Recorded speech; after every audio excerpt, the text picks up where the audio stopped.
pause for a second because do you have to sneeze? Here's a good knock knock joke. Knock knock. Who's there? Interrupting cow.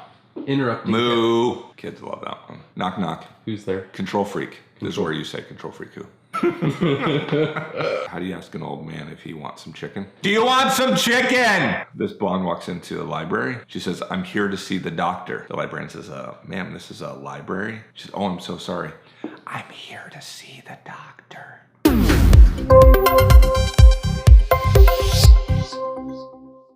Hello, adventurers. So your online reputation is super important. You know, there's a lot of things that you can buy. There's a lot of things that have value, but the most important thing you have is the value of your name.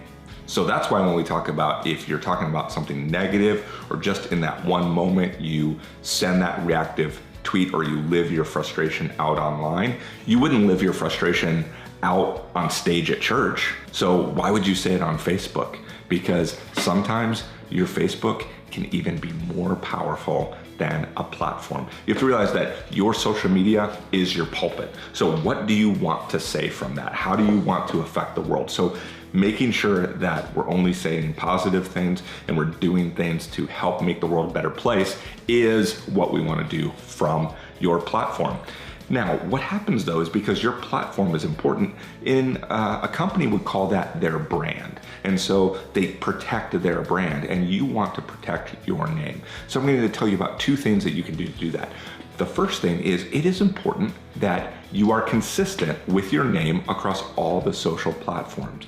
So I see a lot of people, they opened up their account and they created their Gmail account and it was Sharp as Marbles 34. That was actually Jeremiah's email. Sharp as Marbles 32 at Gmail. Unfortunately, can you still email you there? I think it's AOL. At AOL. Wow. So you want to pick a name that says something about you. So where possible, Twitter, Instagram, Facebook, Pinterest, all of those, you're going to want to keep the name to be the same. Because for me, I'm going to tweet somebody, I put at, and I was like, what is their name again? Because it's different on Twitter, it's different on Instagram, and it's hard to remember that. So you want to try to create consistency across all of them. What I like to do for me is I decided I was going to put things. At first I was going to put John Eric is, because on Twitter, John Eric is, flying a kite today. John Eric is, and I thought that might be kind of good. But then I thought, well, you know what? A lot of what I do is I just think about the world different. So instead, for me, it just came to me one day and I thought, John Eric thinks. Yeah, so John Eric thinks, and then when I'm doing that, and that became part of my reputation, and my reputation being one of the most valuable things that I have. So I have John Eric Thinks on Twitter, John Eric Thinks on Instagram. If you go to my Facebook URL, now while it says John Eric Mosler, realize I'm not talking about the name you can put in. You can change your name on Twitter, and you can change your name on Instagram, you can change your name on Facebook, and we all could have similar names, but it is that unique handle, that unique URL. So if you go to facebook.com, it's /John Eric Thinks. So that's where it allows for me in my own personal branding and in my own life, I can say, hey, follow the adventure everywhere at John Eric Thinks. For you, here's a couple of things that might be helpful for you to get all your names consistent. Number one, think of the good friend of mine, Abe Smith. Well, you know what? There is more than one Abe Smith in the world, but what he does is he puts the Abe Smith, which is kind of fun. There's another thing that a few of my friends do where they will use an underscore. So you can't use punctuation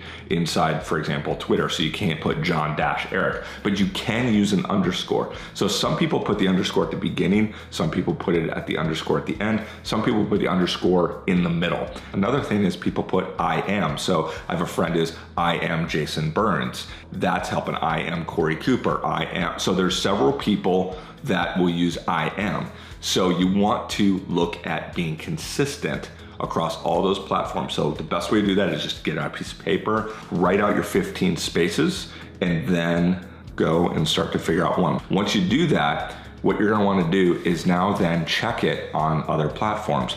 Now, I'm gonna also give you a tool that will help you because there's so many social networks that ones that are popping up. And so there's a URL, they're putting it on the screen right now. It is called namecheck.com. And you can put your name in there and it is gonna search all the different social media accounts and tell you if something's available. So even if you are not planning to be on Pinterest, go ahead and get that name. Set up the account, don't do anything with it, but just get that. Vimeo, some of you are like, I've never heard of Vimeo. Get that. You're wanting to get your name across all of those. Now, two things on Namecheck. It doesn't have Instagram listed, but you can go right in there and go to see if it's available. So when you go to change your handle, not your name, but your handle on that, that's the unique ID or that unique name that is for just you. If it allows you to change it, then you can change that. But don't go and get it and then realize, oh, it's not available on Twitter, I gotta change it again, because in that meantime, somebody could get that other name. The other thing is at Namecheck, if you put something that's 18 characters, it will say that it's available on Twitter because their code isn't as advanced where it's gonna say, oh, I'm just gonna check those 15. So it's just gonna go and look up that name and Twitter's gonna say it doesn't exist. And so it's gonna tell you it's available,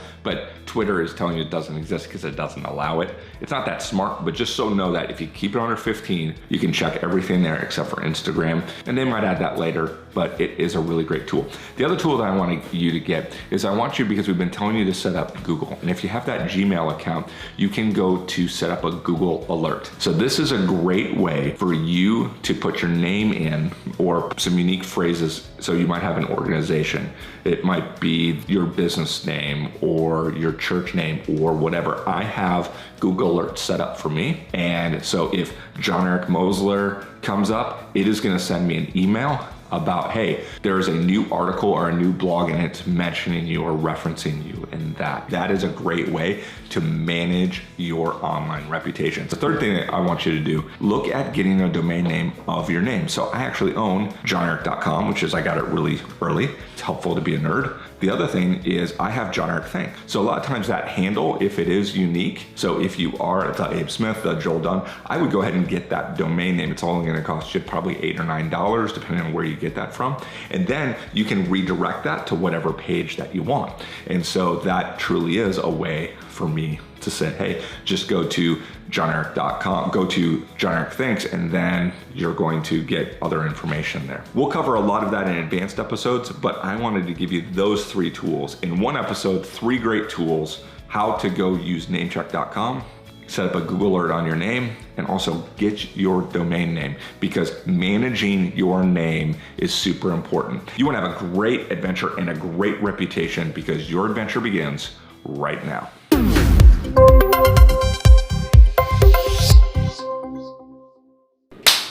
That's how we do it.